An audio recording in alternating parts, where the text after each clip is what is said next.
This building is clean, expensive, and carefully designed. There are no visible mistakes, no chaos, no unnecessary decoration. Everything looks controlled. So why does it feel dead? Why do so many modern buildings look impressive from far away, but cold when you stand right next to them? On paper, they look elegant. In a render, they look almost perfect. Glass walls, smooth concrete, straight lines, open plazas. Everything seems modern, rational, and efficient. But in real life, something often feels missing. And once you understand what that missing thing is, you will never look at modern buildings the same way again. Because the problem is not simply that modern architecture is ugly or that old buildings are automatically better. The real problem is deeper. Modern architecture was supposed to be honest, functional, rational, and made for the modern world. So, how did architecture that was created to improve cities end up making so many places feel empty? And here's the real question. Is modern architecture actually the problem, or are we blaming the wrong thing? To understand why some modern architecture feels cold, we first need to understand what it was trying to escape. In the early 20th century, cities were changing quickly. Industry, machines, elevators, steel structures, reinforced concrete, glass, cars, and mass production changed what buildings could be. Many modern architects did not want to keep copying old historical styles. They did not want buildings to look old simply because older styles felt familiar. They wanted architecture that belonged to the modern age. That meant cleaner forms, new materials, open plans, less ornament, and more focus on function. And that idea was not automatically wrong. In many ways, it was revolutionary. But there is a danger when any good idea is pushed too far. When you remove unnecessary decoration, you can create clarity. But when you remove too much, you can also remove life. And the first thing that often disappears is detail. Many modern buildings feel cold because they give the eye very little to explore. People do not experience architecture only as a silhouette on a skyline. We experience buildings up close from the sidewalk at walking speed. When you walk beside an older building, your eye usually has places to go. A wooden door, a stone frame around a window, a balcony, a carved corner, a small sign, a shadow, a surface that has changed with age. Even if you are not consciously studying the building, you are still experiencing rhythm, depth, texture, variation, and small changes. Now imagine removing most of that. The wall becomes flatter. The windows repeat in the same pattern. The surface becomes smooth. The facade has less depth. The building may become cleaner, but it also becomes quieter. From far away, that can look elegant, but from the street, it can feel empty. The building becomes less like a face and more like a screen.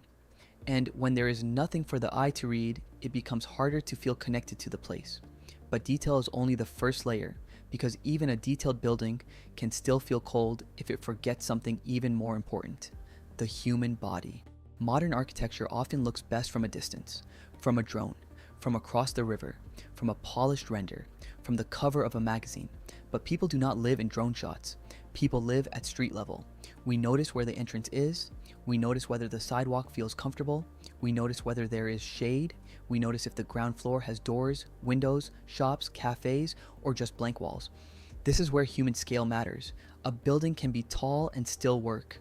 A building can be large and still feel welcoming. The problem begins when the building forgets the person standing next to it. If the entrance is hard to find, if the facade has no rhythm at eye level, if the lower floors feel blank, or if the sidewalk feels exposed, the building may look powerful from far away, but the person next to it feels small. Not small in an inspiring way, small in a way that says you are not the priority here. And once a building stops caring about eye level, it stops feeling human. But scale is still not the full answer. Because sometimes the shape is fine, the size is fine, and the building still feels cold. That is when materials start to matter. Glass, steel, and concrete are not bad materials. Some modern buildings use them beautifully. The problem is not the material itself. The problem is what happens when those materials are used without warmth, texture, contrast, or human touch. Materials change how a place feels. Wood has grain, brick has texture, stone has weight, aged surfaces often show time. These things give a building visual depth and a sense of presence. Glass and polished metal often do something different. They reflect. They separate. They can make a building feel distant. Concrete can be beautiful too, but when it becomes one large, flat, gray surface, it can feel silent and heavy. This does not mean modern materials are wrong. It means they need balance. A glass wall can be elegant, a concrete wall can be powerful, a steel structure can be expressive, but when everything is smooth, gray, reflective, oversized, and almost textureless, the result can feel less like a place to live and more like a place to pass through. But even this is not the biggest problem. The coldest part of a modern building is often not the tower, the roof, or even the facade. It is the first few meters above the street. The ground floor is where a building meets the city. This is the point where architecture stops being an object and becomes part of public life. It is where people pass by, enter, wait, look inside, stop for a moment, or keep walking. It is where a street either feels alive or completely dead. A building can have a beautiful shape and still damage the street. If the ground floor is filled with garage entrances, blank walls, mirrored glass, private lobbies, service doors, or empty spaces, the building gives very little back to the city. In a render, this can look clean and minimal, but in real life, blank walls rarely give people a reason to stop. So a cold building is often not cold because it is tall, or because it is modern, or because it uses concrete. It feels cold because at street level, it is silent, and if the first few meters of a building are dead, the whole street can feel dead. But this is exactly where many people get the argument wrong. The easy conclusion would be to say, stop building modern buildings, bring back old architecture, add columns, statues, ornament, and decoration. But that is not the real answer, because some modern buildings do feel warm, and some traditional looking buildings can still feel fake, empty, or lifeless. So maybe the problem is not modern architecture itself. Maybe the problem is that we started designing buildings as objects instead of places for people. And once you understand that, you start seeing cities differently. You stop asking, is this building modern or traditional? And you start asking, does this place actually make human life better? That is a real shift, because a building can look impressive as an object and still fail as a place. Another reason modern architecture can feel cold is repetition. Modern construction often uses repeated systems, the same windows, the same panels, the same neutral colors.